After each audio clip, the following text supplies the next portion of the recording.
minasyaitonir rajim. Bismillahirrahmanirrahim. Alhaakumut takatsur hatta zurtumul maqabir ila akhiril ayah. Shadaqallahul azim. Amma ba'du. Bapak Kepala Desa ataupun pejabat yang mewakili, ada Pak Kadus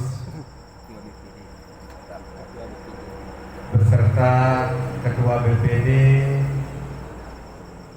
Marpe ya, Sepayung, Desa Sepayung yang kami cintai, yang kami banggakan dan yang kami hormati, tokoh agama, tokoh masyarakat, orang tua saya yang ada di Marpe ini, yang saya cintai, yang saya banggakan, dan yang saya sayangi semua.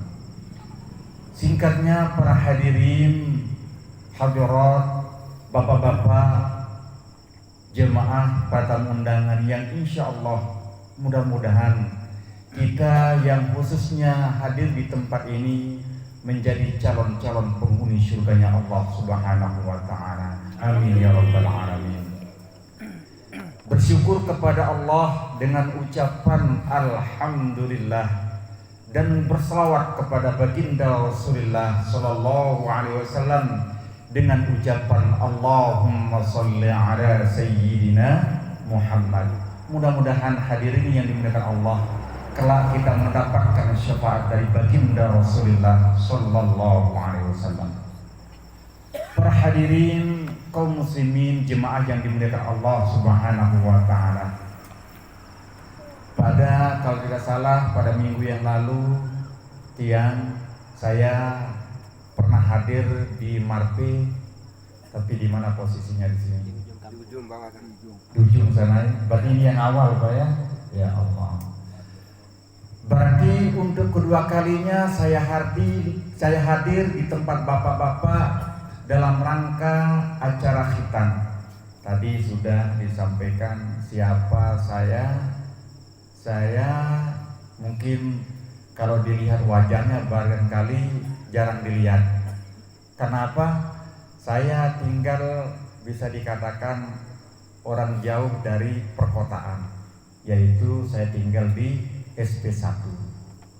Tinggal di SP1 bersama saudara saya Pak Ramli, dan saya alhamdulillah sering juga menyampaikan tausiah ataupun pengajian baik di SP2, bahkan sering tiang lewat. Saya lewat di sini, saya lewat langsung ke SP3. Karena maklum jalan lewat SP2 agak sedikit parah.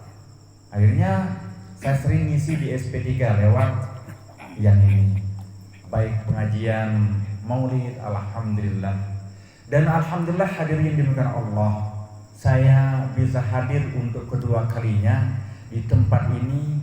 Tapi sekali lagi saya sampaikan, saya hadir di hadapan bapak-bapak orang tua kami yang ada di Marpe ini bukan untuk ceramah, bukan untuk berdakwah menasihati orang-orang tua kami, tapi kami hadir di hadapan bapak-bapak orang tua saya yang ada di Marpe ini adalah seorang anak datang kepada orang tuanya, ingin minta nasihat, ingin minta petunjuk kalau ada salah, ada khilaf. Dan karena yang namanya manusia, al-insanu mahallul khata'i wan nisyan, manusia itu tidak terlepas dari yang namanya salah dan lupa. Oleh sebab itu hadirin yang dimuliakan Allah, sebelum dia menyampaikan tausiah tentang hikmah hitam ini, sebelumnya saya mohon maaf yang sebesar-besarnya kalau ada kata-kata kami yang kurang berkenan di hati Bapak Ibu yang dimuliakan Allah.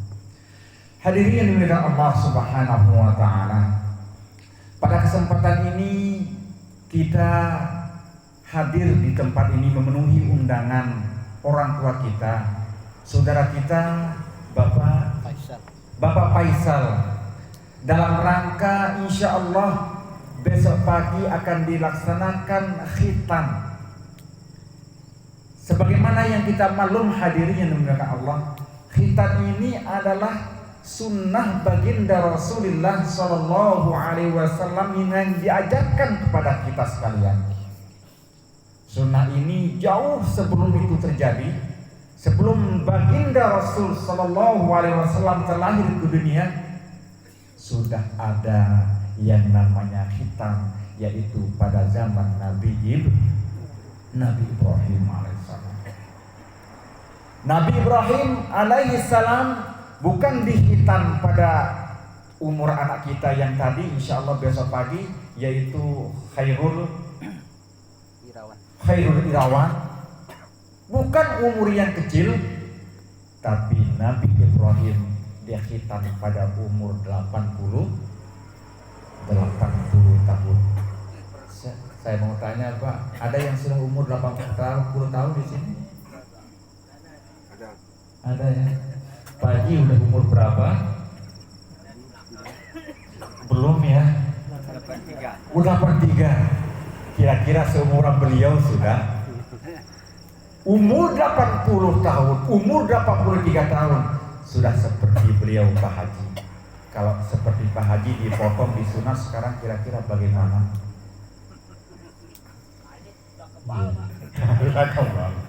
Subhanallah. Ya Allah, sudah tidak tahu sudah seperti apa kalau umur 80 tahun. Tapi ini adalah perintah Allah, hadirin yang diberikan Allah. Turun perintah Allah Subhanahu wa taala kepada Nabi Ibrahim ketika itu belum dikhitan. Nabi Ibrahim umur 80 tahun, turun perintah Allah untuk khitan. Apa yang terjadi? Tidak ada kata untuk menolak perintah Allah itu. Konon katanya menurut riwayat bahwa Nabi Ibrahim bukan dipotong oleh orang lain, beliau potong sendiri. Belum ada pedang waktu itu, belum ada laser, belum ada silet, yang ada hanya kapak ketika itu. Kapak Bapak. Seperti apa modelnya? Tapi walaupun pakai kapak, enggak sih langsung gitu. Ya kan, kalau langsung di situ mungkin langsung kepotong kali. Yang dipotong hanya kulupnya saja. Kalau bahasa kita helm Pak. Yang penutupnya itu yang dipotong Nabi Ibrahim alaihissalam. Perintah Allah. Nabi Ibrahim tidak berani untuk menolak, karena itu adalah perintah Allah. Kenapa hadirin perintah Allah? Perintah Allah ini memiliki hikmah. Di antara hikmahnya adalah karena dalam pucuk pistolnya bapak-bapak kita ada kotoran sebelum dikhitan. Kalau kita maaf hadirin kepada Allah, kalau kita kencing, kalau belum disunat akan tersimpan kotoran di dalamnya. Tapi kalau sudah disunat enak sudah, kapanpun kita mau kencing kotoran tidak akan terjadi. Tidak akan tersimpan dalam pistol kita itu. Para hadirin yang dimuliakan Allah Subhanahu wa taala. Khitan ini adalah sebagai sunnah baginda Rasulullah sallallahu alaihi wasallam mengajarkan kepada kita, wahai nak, mulai sebelum kamu balik, kamu sudah harus suci. Sebelum kamu balik, kamu sudah mulai beribadah kepada Allah. Ayo Pak, kalau kita disentuh sama anak kita belum sunat, kan tidak boleh, batal sholat kita. Kenapa?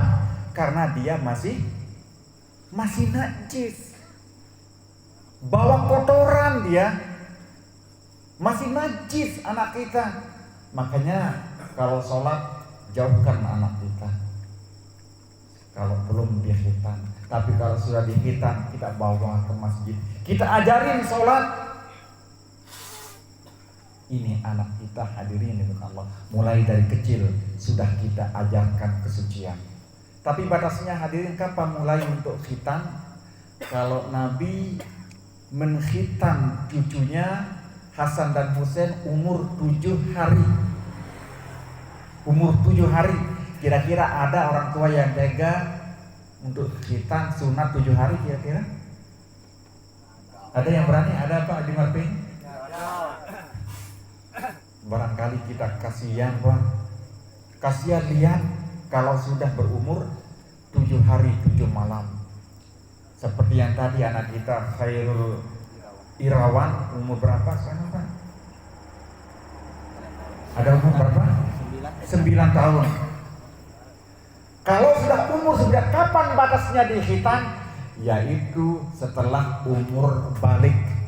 Kapan baliknya? Mimpi basah. Bukan mimpi kering, mimpi basah. Kapan? Ya paling banter kalau dari segi umur, ya ini umur 15 tahun. Kalau umur 15 tahun wajib dihitan. Wajib dihitan. Kenapa? Karena dia sudah wajib akan melaksanakan ibadah sholat. Hati-hati Pak, jangan sampai kelewatan daripada 15 tahun. Karena sudah 15 tahun, maka dia wajib untuk melaksanakan sholat. Wajib kita sampai umur 15 tahun. Para hadirin yang dimuliakan Allah Subhanahu wa taala. Kemudian apa sih manfaat daripada khitan ini? Hikmahnya, hikmah yang selanjutnya adalah kita bersyukur kepada Allah Subhanahu wa taala atas anugerah yang diberikan kepada kita berupa anak. Tadi sudah saya sampaikan, khitan ini adalah bukan perintah manusia, bukan perintah dokter, bukan perintah presiden, tapi khitan ini adalah perintah Allah Subhanahu wa taala. Wahai nak, sebentar lagi kamu akan akhir balik, kamu akan melaksanakan sholat. Sebentar lagi kamu akan menerima kewajiban ini, namanya ibadah sholat. Kalau mau sholat belum sunat, berarti kamu tidak akan diterima sholat Anda. Ajarkan, sebentar lagi akan mendapatkan kewajiban dari Allah Subhanahu wa taala. Muru auladakum bis sholah, kata baginda Rasul, ajari anakmu, suruhlah anakmu bis sholah, untuk sholat. Kapan? Wahum bisa sinina, ketika mereka sudah berumur 7 tahun. Kalau 7 tahun kan sudah sunat belum? Sudah. Ada yang belum. Boleh nggak sholat dia kalau belum sunat? Boleh. Walaupun umur 7 tahun, 10 tahun, boleh sholat. Kenapa? Belum wajib. Walaupun kotor, muru auladakum bisalah wahum bisab'i sinina, kata baginda Rasul, suruhlah anakmu untuk sholat ketika dia sudah berumur 7 tahun. Suruh dia, nah sholat nak. Kalau anda mau dengar, biarkan, jangan dipukul. Sholat. Kalau masih main, biarkan dulu, sudah, jangan dipukul. Kalau bisa, ayo nak, ditarik. Ayo sholat nak, sholat kalau bisa. Kemudian kata baginda Rasul, wadribuhum wahum bi'asyri sinina, pukullah anakmu untuk sholat ketika dia sudah berumur 10 tahun. Tapi kalau sudah umur 10 tahun tidak mau dengar kita untuk perintah kita untuk sholat, pukul dia. Tapi barangkali kalau anak-anak sudah dipukul tidak mau sholat, barangkali dia lihat bapaknya. Ayo nak sholat nak, dipukul. Bapak udah sholat belum? Nah ini masalah. Yang nyuruh harus memberikan contoh kepada anak kita. Ayo nak sholat nak, tapi bapaknya main handphone, main HP. Astagfirullahaladzim. Ayo nak sholat nak, tapi bapaknya main bola di lapangan di sana. Dia suruh anaknya sholat, tapi dia main bola. Betul nggak cara seperti itu, Pak? Betul nggak? Betul atau salah? Ayo nak sholat, tapi dia main poli. Insya Allah di Marpi tidak ada yang begitu. Tidak ada gitu. Ya Allah.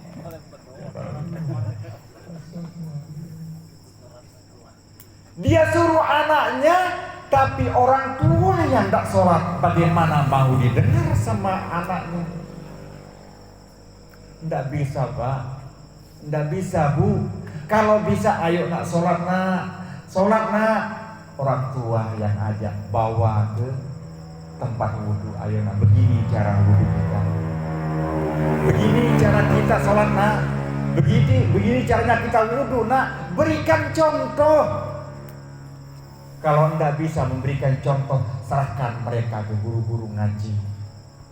Serahkan mereka ke tempat-tempat di mana orang yang bisa mengaji Al-Quran, bisa mengajarkan wudhu, bisa mengajarkan sholat. Serahkan mereka. Oh nak, saya tidak bisa ajarkan kamu, saya serahkan kepada yang bisa ngaji nak. Kita datang ke guru ngaji, datang ke guru ngaji, Pak. Sambil bawa, kalau bisa sambil bawa amplop. Oh Pak, ini saya serahkan uang. Kalau bisa didik anak saya, berapa kita bawa? Kira-kira berapa kira-kira?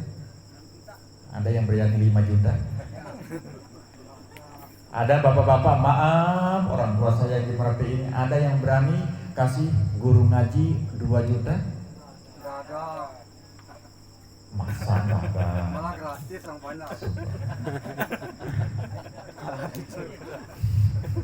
Diwarna piti. Ayo Pak, ini saya serahkan anak saya kasih uang. Ini 3 juta, 4 juta. Ada? Tidak ada di Marpe. Ya Allah, di kampung saya juga alhamdulillah sama. Darak kepeng. Kita tidak berani bayar anak kita, bayarkan anak kita guru ngaji sampai 1 juta, 2 juta. Pertanyaannya hadirin dimuliakan Allah, kalau anak kita kursus bahasa Inggris, kalau anak kita pergi ke sana untuk pesta pora, ayo Bapak saya minta uang 2 juta. Saya mau kursus Pak, berapa bayarnya nak? 5 juta. Tidak ada kata menolak ini nak. 5 juta. Apa? Kursus bahasa Inggris. Hadirin yang dimuliakan Allah Subhanahu. Padahal ibu bapak yang dimuliakan Allah, kita meninggal, apa yang dibacakan? Al-Quran. Tadi saudara saya merinding parah nih sama Pak Hermanto, beliau bersaudara. Orang tua beliau ini udah meninggal berapa tahun yang lalu, tapi dengan bacaan Al-Quran yang beliau baca berdua, insya Allah akan mengalir ke orang tua yang telah meninggal. Idza mata ibnu Adam in qata amaluhu illa min salasin, kata baginda Rasul, sadaqatin jariyatin aw ilmi yuntafa'u bih aw waladin shalih yad'u lah, kata baginda Rasul.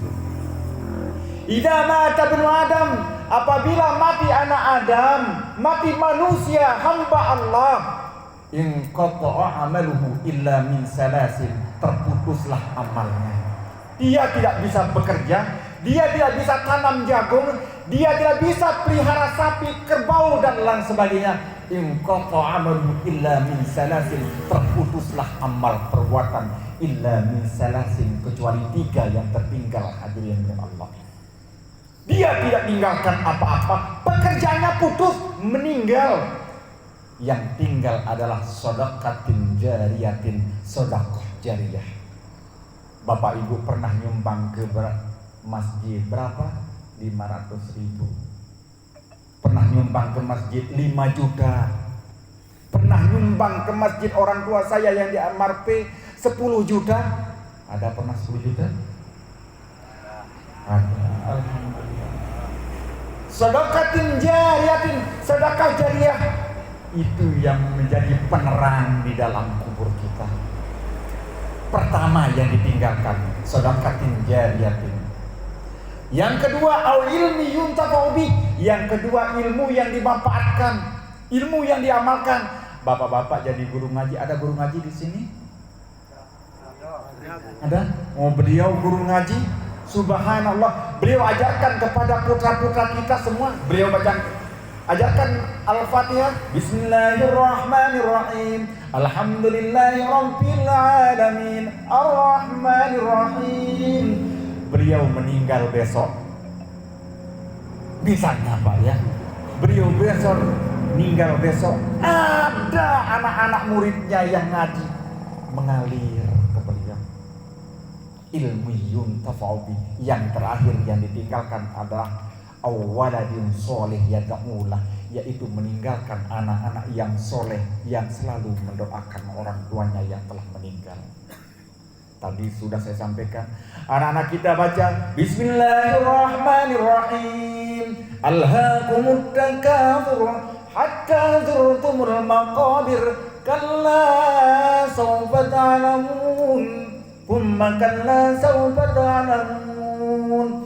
Terus bacaan Al-Quran yang diniatkan ke orang tuanya diterima sama orang tuanya yang ada di dalam kubur. Amal ibadah meninggalkan anak yang soleh, anak yang soleh. Tapi beda kita tinggalkan anak yang salah.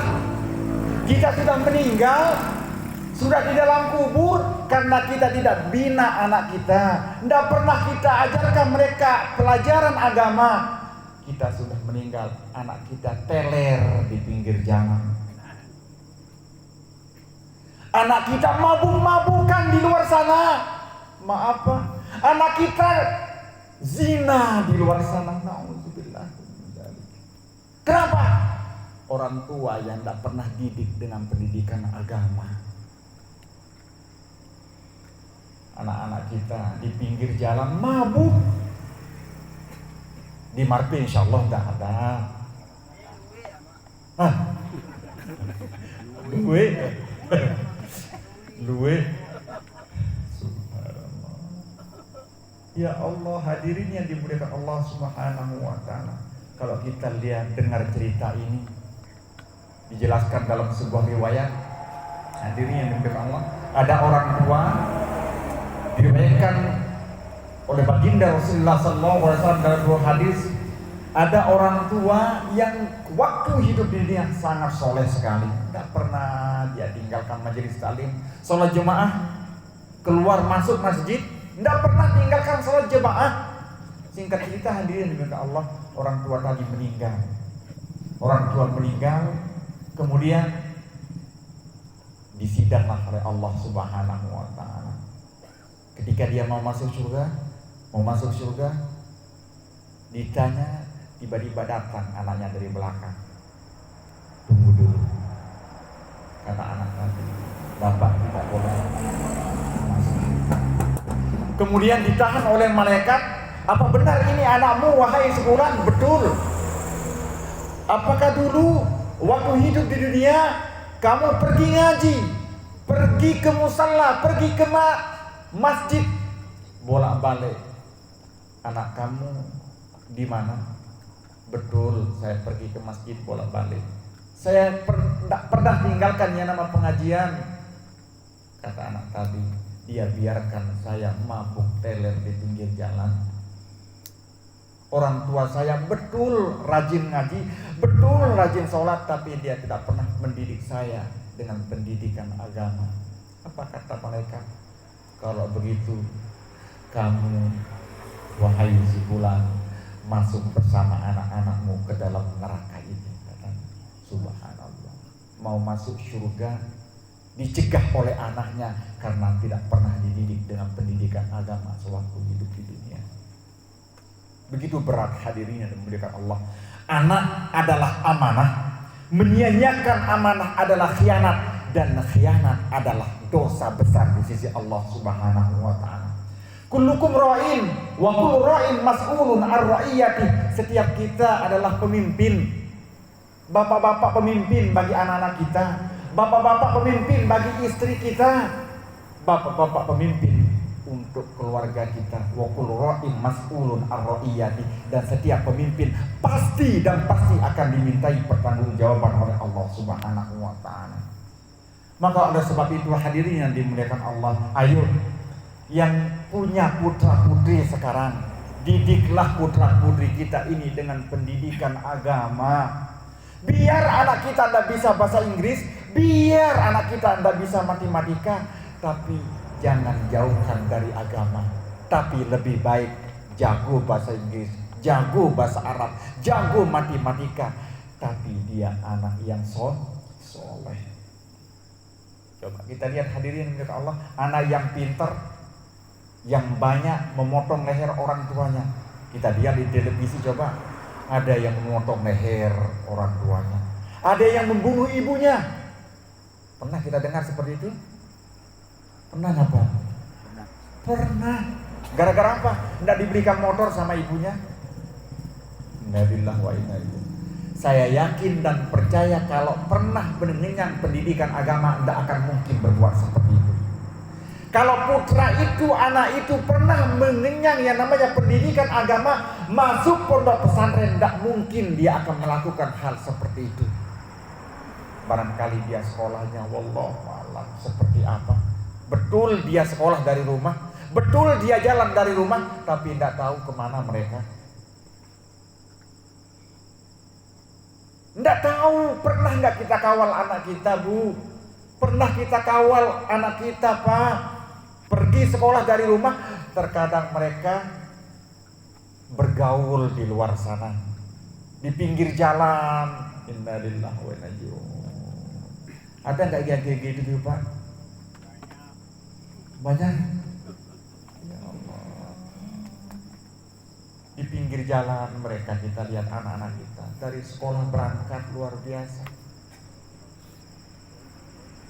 Ibu bapak yang dimuliakan Allah Subhanahu wa ta'ala.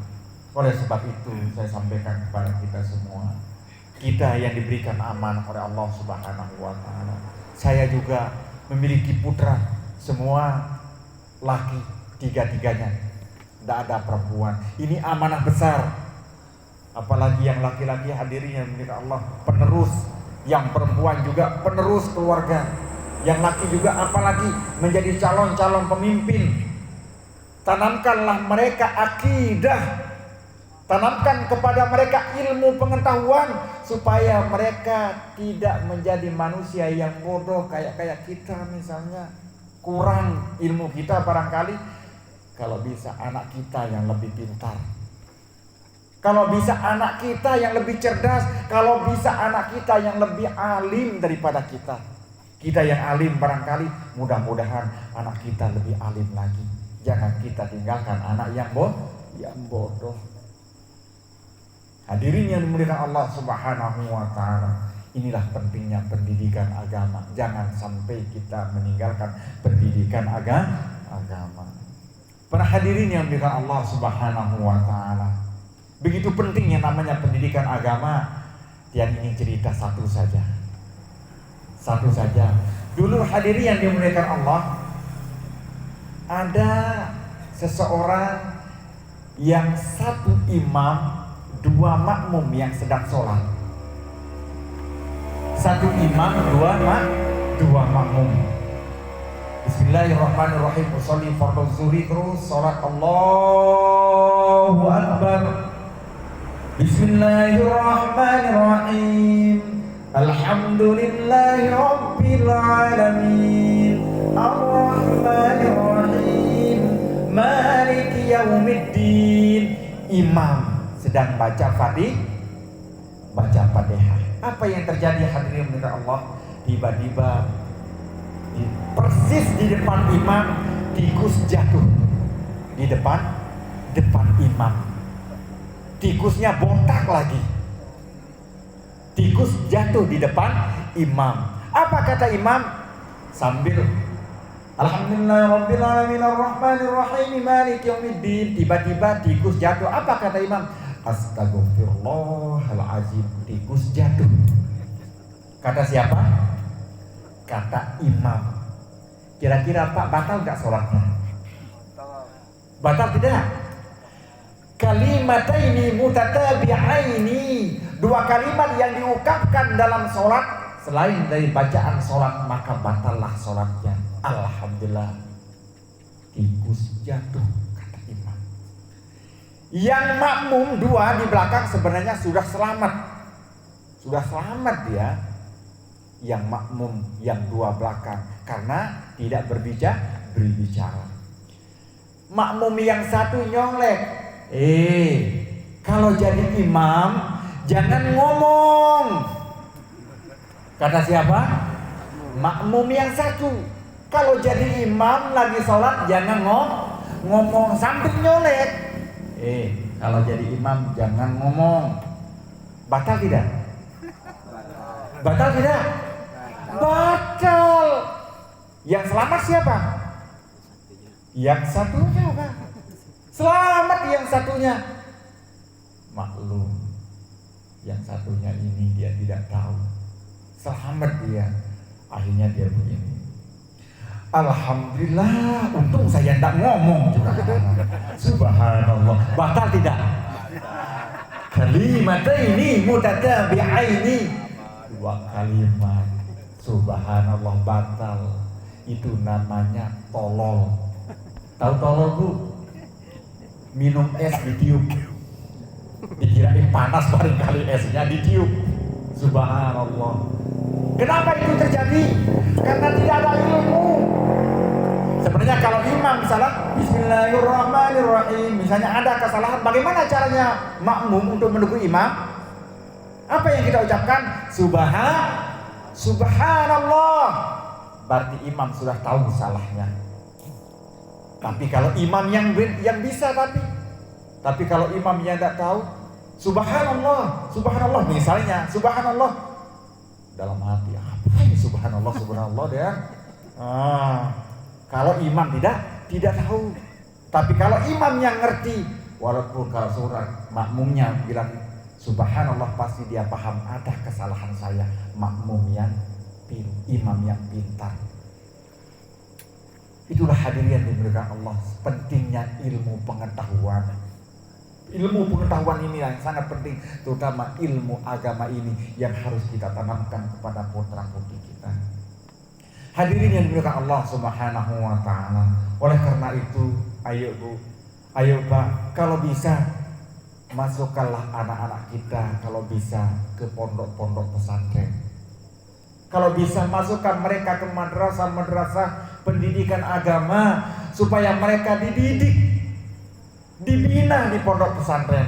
Makanya alhamdulillah saya membina pondok pesantren di SP, walaupun kami agak jauh di tempat di dalam, Bu, Pak, kami alhamdulillah membina pondok pesantren. Bahkan insya Allah tahun depan kita akan dirikan asrama untuk putra-putri kita. Kita bina mereka, kita didik mereka, kita bina mereka betul-betul dengan pendidikan agama supaya mereka punya bekal. Kalau kita meninggal besok ada yang memberikan kita wejangan ketika kita sudah meninggal dunia. Hadirin yang dimuliakan Allah Subhanahu wa taala. Ayo Bu, ayo Pak, sebentar lagi kita akan meninggal dunia.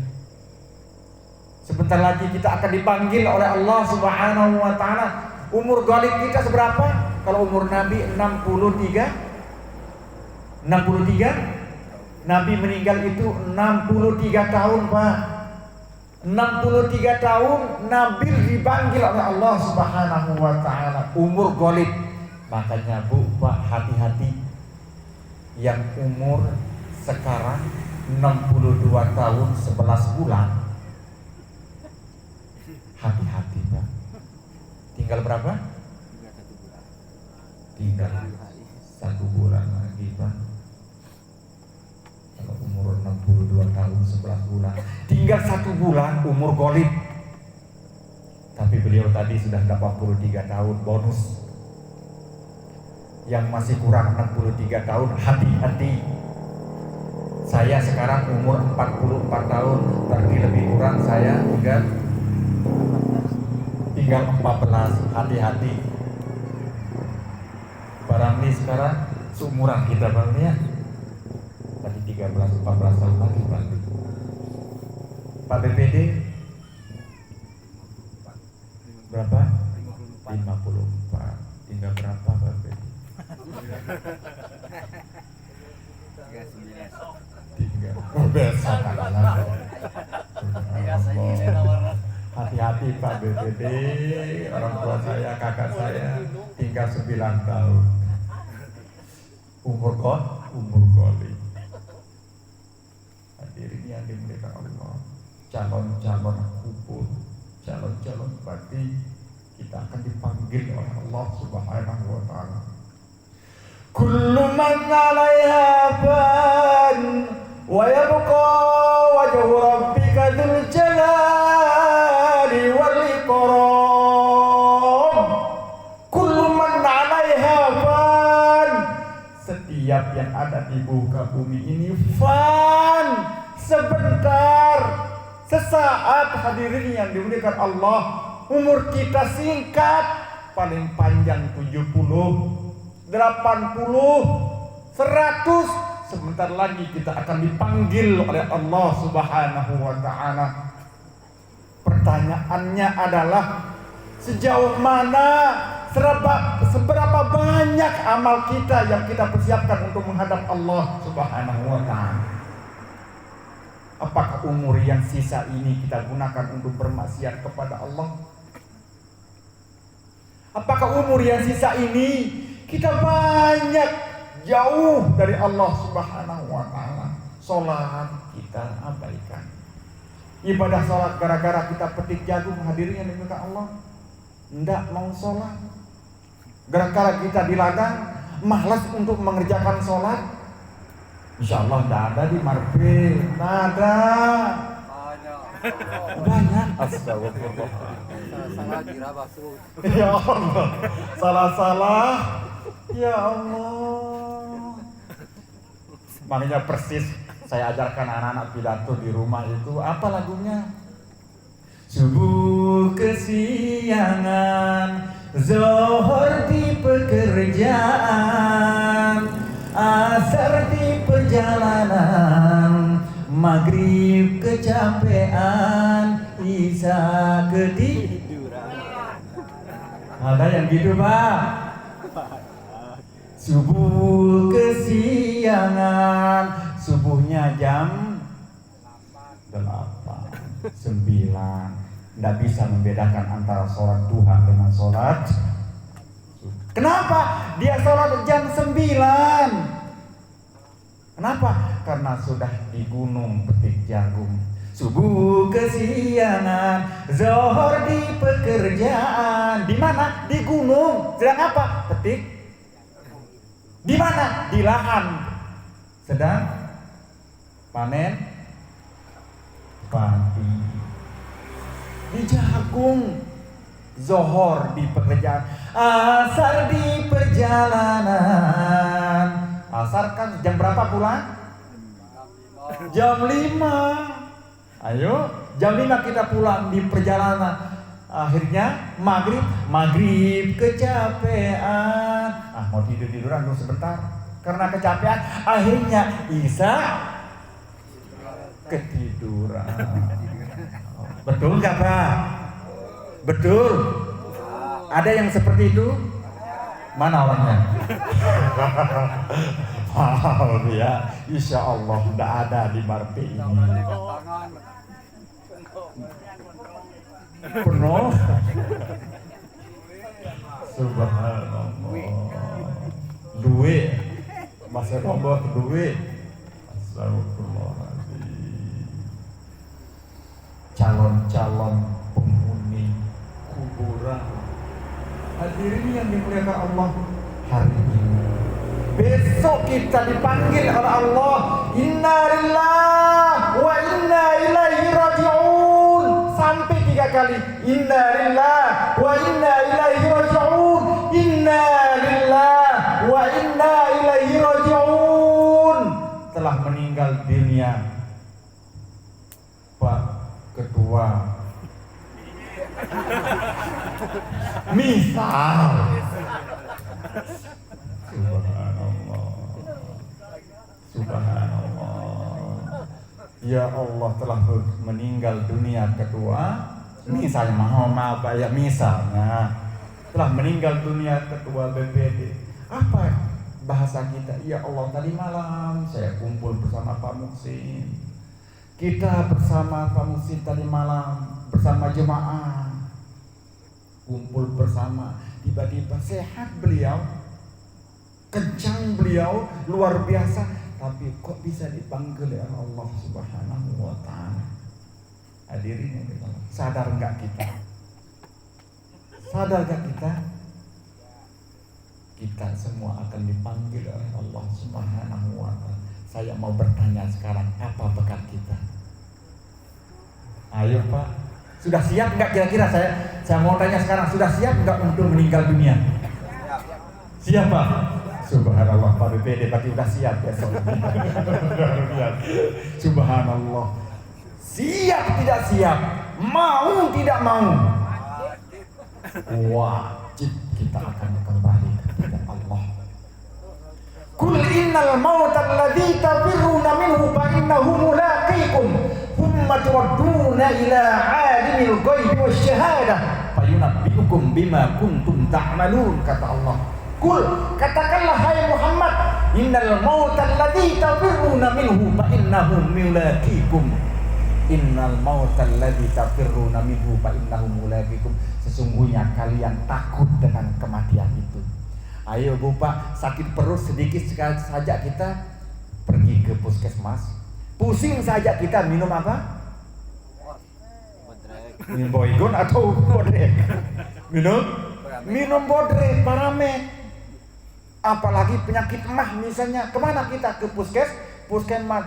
Kul innal mautal ladzi tafirruna minhu. Kamu lari dari kematian itu, tidak mau mati, kata Allah.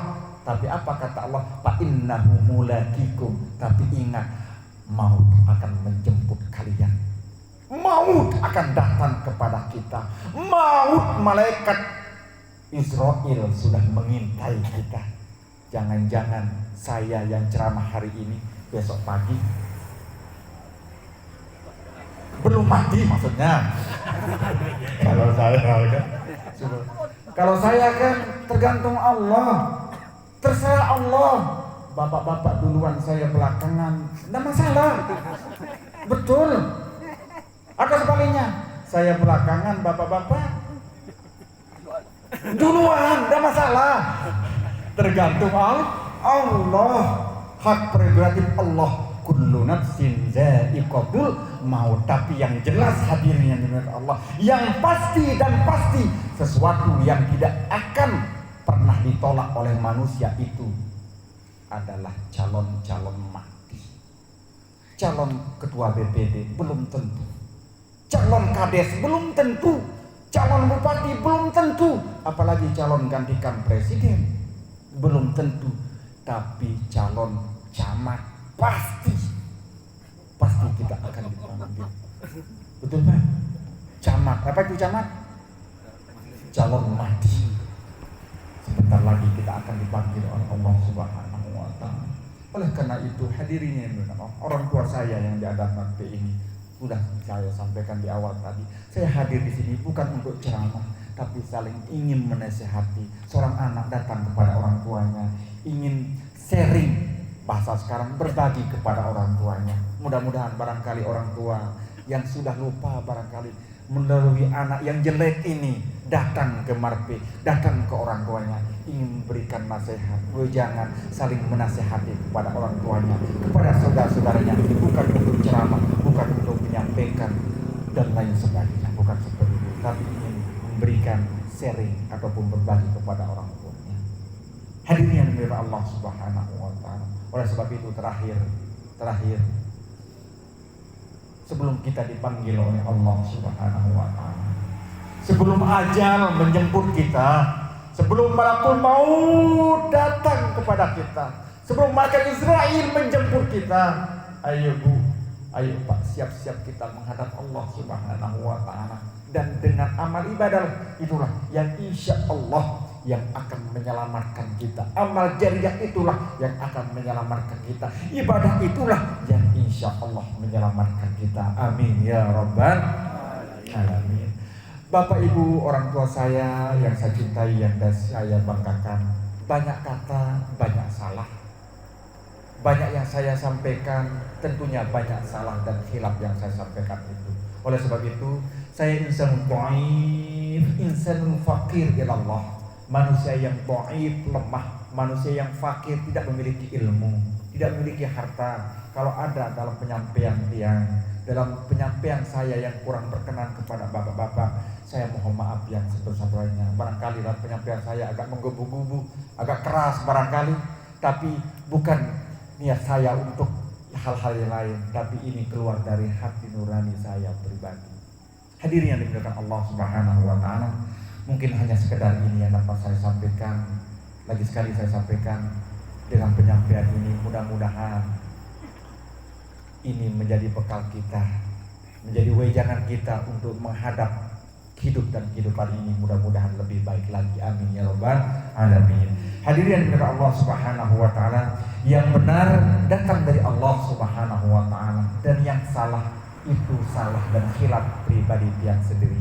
Yang akhiri dengan ucapan orang Arab mengatakan, wa qad yurja li jarhi sayfi bur'un wala bur'un lima jarhal lisan. Kalau pedang melukai tubuh masih ada harapan untuk sembuh. Tapi kalau lidah yang jelek ini melukai hati, kemana obat hendak dicari? Demikian usikum wa nafsi bittaqullah. Wassalamualaikum waalaikumsalam warahmatullahi wabarakatuh.